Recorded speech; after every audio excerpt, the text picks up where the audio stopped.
देवा recording studio Mirganj.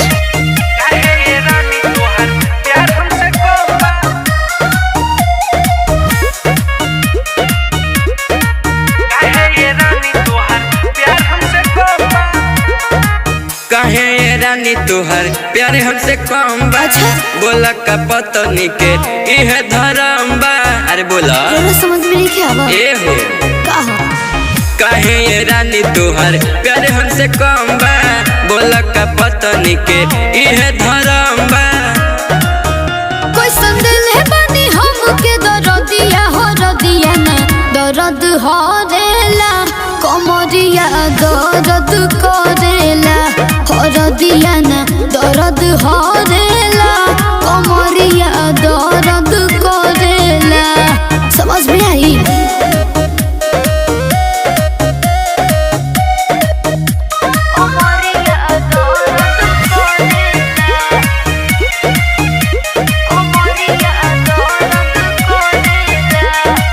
लगता ये रानी तुहर प्यार हमसे का कम बा। भागनी दुख हम तुहके का गौबा कि देखी तोहर आदत मन जरेला।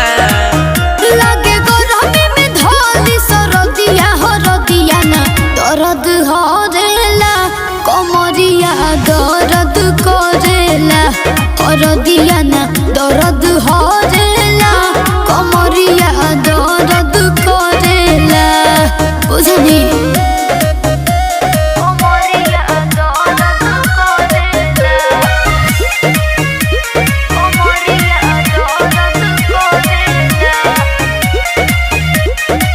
दिलवा दुखाई देलुए हमारा ने मन के मनाई मुकेश भूटा भूटानी तनी धीरज रखी।